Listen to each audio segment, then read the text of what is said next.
Hello, everyone. My name is Christy Ellis, and I am with Keller Williams Integrity First, here with my good friend Bill Payton with Direct Mortgage Loans. How's it Good going today, Bill? morning. No, good morning. It's Start with going. that. You got to stop the good mornings. Again, we don't know when people are going to watch this. Oh, okay. Good Yeah. day. So just so you all know, we do record in the morning. That's why we say it. But today, Bill and I want to chat a little bit about the luxury market because 'tis the season. When we start to see things like Waste Management open, Barrett-Jackson, we have a lot of folks who fly in here, like literally on their own private jets. That's something we chat about too. We have properties here with airplane hangars. Yeah, Yeah, we got a few of those air parks. we do. We do. Some of them are a little off the beaten path too. Like there's one in Levine, then there's like, and some can take jets and some can't. So if that's important to a buyer, but Yeah, airport yeah. takes a jet. We know the ones Important. who do.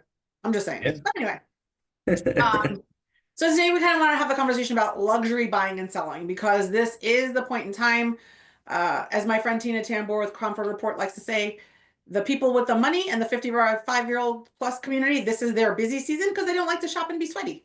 Who really likes that? But we find that a lot of people tend to move during the summer months because that aligns with the school age families, right? Yep. The ones who are like looking at school districts and stuff. So that's our busy season here, like we talked about on the last one.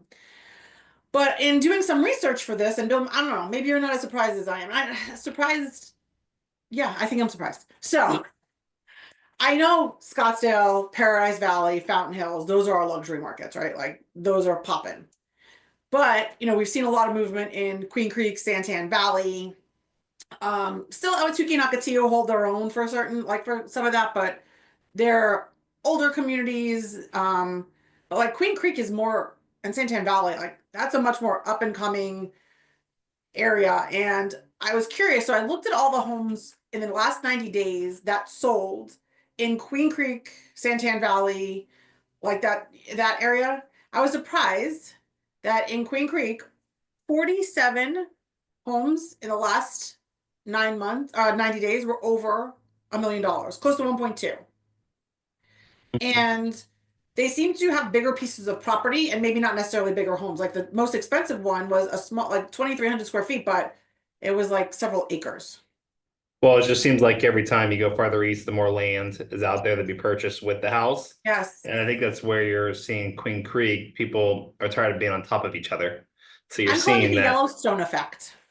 the Yellowstone effect. There we go. Yes. Okay. People started watching Yellowstone, and all of a sudden the land of Montana like flew out. You can't even afford Montana anymore. So it's crazy. And I think people are seeing that like lifestyle and maybe and okay, so I don't watch Yellowstone just because the whole family dynamic gives me so much anxiety, but I've watched enough of it that like the lifestyle of having like the land and the cattle and there's wealth involved. So just wondering like, we've seen that transition for some folks who And with want more of that openness. And also with Queen Creek, what they've built out there and what they're building Yes. is really family oriented, small town feel. I mean, they got a lot of great things coming, especially in the downtown area. I We had the know. economic development manager come in and just explain what's coming in the next 5, 10 years, and Oh. they're really building around that small town feel, but higher scale. Hmm. Maybe higher end small town feel, so that you can still have that open air market feel Right. but you get the nicer shops, the nicer restaurants. So they're really working towards that, and they're not really bringing in companies. They're more focused residential. So I think people like that more Hmm. land residential focus out So more there. like community centered Hmm. activities with a lot more surrounding areas of residential. Yeah, exactly. And they finally have a Costco too. They have a Costco, yeah. I'm still waiting for one of those in Shola. That's fine, neither here nor there. Anyway, but then I look at and Gilbert similar, right? Gilbert's right next to Green Creek, that Ellsworth kind of divides that property. And they had 63 over a million, with the highest being 2.7. Again, more land, bigger house, right? And I was looking, of course, at our Scottsdale. So 634 homes in 90 days sold in Scottsdale. Granted, Scottsdale geographically is huge. And I'm not sure if people realize that. Like, you can start at the bottom of Scottsdale and drive for like an hour and 10 minutes and still be in Scottsdale. Like, it is that big. So I don't think it's fair to compare necessarily, like, just because of the size as well, you know. Yeah. But Scottsdale, you're going to have a lot of property, a lot of home, some super high end. I mean, the most expensive one sold in Silverleaf, it was like 21 million. And but then when the next one underneath that one was 11 million. So there's a lot of variety there, right? Like so any buyer, and even we just closed on one with a client who is a beautiful townhome on the water in Scottsdale for 1 million, Yep. right? Like, so you have everything Gorgeous. from very high end condos, townhouses, communities, and you got things like in Fountain Hills, you've got like Fire Rock. Like there's these little pockets in neighborhood in areas, but a vast majority of Scottsdale has that higher dollar value per square foot. Mhm. So say all right, so a buyer's coming, right? And we're seeing a lot of secondary home buyers too. Yep. We're seeing Hmm. a lot of people purchasing their second home here, either with the expectation that they're gonna leave wherever they live. And most of my buyers right now are on that West Coast. They're coming from the West Coast. They know they're gonna leave the West Coast in the next year or two, and they're buying. We're seeing that we just talked about the 1031 exchanges. We're seeing that as well. With the expectation of, eventually I probably will live in Arizona, so I'll call that my primary residence at some point. Hmm. Now, there was a time in history where jumbo loans were better than conventional. They were less expensive. And now I believe they're not necessarily that way. But then what happens when you add in the secondary market? Like, how does that all play out? And what are you telling your buyers who are looking at luxury homes, in any of these areas? Is there, do they get anything from one area to the other? Or is it like, how does this all work from the lending side? Yeah, I mean, honestly, there was always a kind of a stigma. Oh, don't go jumbo. They're tougher, they're stricter, they're tougher to get approved. Honestly, jumbo kind of they really just fall in line with conventional guys for the most part. It's private lending, so it's not a conventional loan. And When you say it's private also, lending, what does that mean? Because I think some people are going to think, oh, that means some like hard money loan or something. What is private lending? no, so basically when the conventional loan limit was created, loan max, that anything below that follows the conventional Fannie Freddie guidelines. Okay, so government Anything backed. Exactly. Anything above that is considered a non-QM product or non-conventional product, just Hmm. because it's purely lending more. Doesn't mean it changes. It's still a mortgage, nothing crazy. It's not private, it's 30-year fixed, 15, 20-year, whatever you decide. Okay. But it's more the investors can give more options based on what their appetite is for that loan, basically, Okay. whether it comes to pricing. So key point with second homes, if you do conventional second home, so the loan, the conventional loan amount in Arizona is 806,500 right now. That's the max loan amount to be in the conventional world. If you buy a house with a 600K for 10% down, doing a second home, you have these loan level price adjustments on the pricing. So the interest rate is actually higher than if you buy a house in the jumbo world as a second home. So there's Oh. some clients that want to put more down, but I'm like, well, put a little less down and get a better interest rate because those investors aren't charging that loan level price adjustment.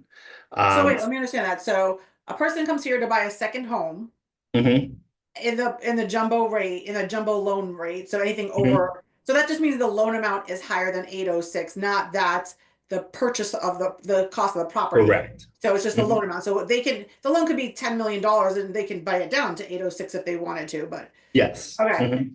So you're saying now that those folks who come in here from California buy their second home, and because it's their second home, their rate will be less than a primary homeowner? No, it'd be the same. So basically, if you're Oh, comparing a conventional loan, so say if you purchased oh, in the understood. conventional Okay. loan amount, your rate would be a little higher than the jumbo world in the second market. Okay, Um, gotcha. and that's just because Fannie and Freddie are charging loan level price adjustments. So if you buy a second home in the conventional world right now, it's about the same rates as an investment property. So a Okay. couple of years ago, it used to be close to the same rate as a primary. Right. But Fannie and Freddie had too many second home houses in their portfolio, and they had to slow that down. So they So added a sometimes little. it used to be where if you had that rate, you want to buy it down to that conventional number if you had a jumbo because you usually got a Correct. better deal. But now if you're a second home buyer, that doesn't necessarily make sense. If you can keep it over that, it may make more sense to put less down, like you said, or buy a Exactly. more expensive house so you can still do Mhm. 20% down. Like we had one of our clients that we're working with right now. He was looking to put a little bit more down to get in the conventional world, and it made sense to stay in the jumbo loan Yeah. amount. Gave him, uh, gosh, almost a good 0.375 better on the rate. Wow. to stay in the jumbo world. Just based on the appetite that the investor wanted that loan, right? Okay. And so it saved him money, kept money liquid, gave him a better deal. And that's what is nice about our companies. We can switch between the two. We don't have to Mhm. keep pulling credit. We can give the client a bunch of different options. And then if down the line he decides that he wants to pay down that principal balance, he totally can. It's Mhm. completely up to him. Okay, that's interesting.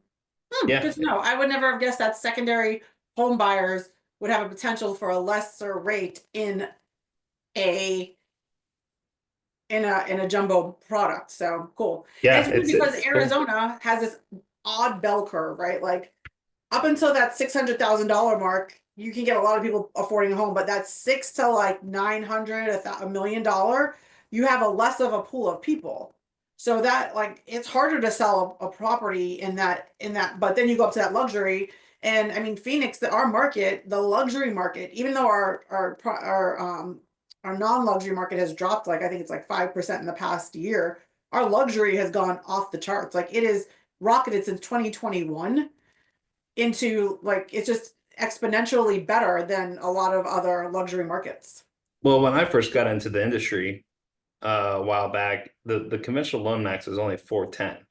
Yeah. Now it's doubled in Well, a yeah, period of 8 years. Like that's crazy. that is kind of crazy. Well, then, and we've seen people's what they say, like if you owned a house in the past 9 years, you have about like 70 something percent equity in your property.